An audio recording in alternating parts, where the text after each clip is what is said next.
சிறிய பறவை மரக்கிளையில் சோகமாக அமர்ந்திருந்தது. "என்ன ஆனது?" என்று ரோசி கேட்டது.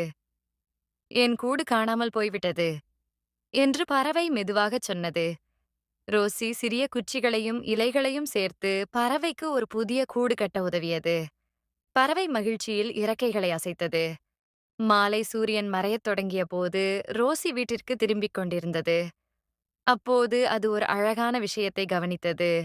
ஆமை ஒரு அணிலுக்கு பருப்புகளை சேகரிக்க உதவி செய்தது. பறவை எல்லோருக்கும் இனிய பாடல்கள் பாடியது. ரோசி மகிழ்ச்சியாக சிரித்தது. அதன் சிறிய அன்பான செயல்கள் காட்டெங்கும் பரவி மலர்களைப் போல மகிழ்ச்சியை வளர்த்தன. அந்த நாளிலிருந்து அந்த காடு அன்பும் மகிழ்ச்சியும் நிறைந்த இடமாக மாறியது. இக்கதையிலிருந்து நாம் கற்றுக்கொள்ளும் காரியம் என்னவென்றால், அன்பும் உதவியும் மகிழ்ச்சியை பரப்புகிறது. நாம் மற்றவர்களுக்கு அன்புடன் உதவினால் அவர்களும் பிறருக்கு உதவத் தொடங்குவார்கள். ஒரு சிறிய நல்ல செயலும் உலகத்தை அழகான மற்றும் மகிழ்ச்சியான இடமாக மாற்ற முடியும்.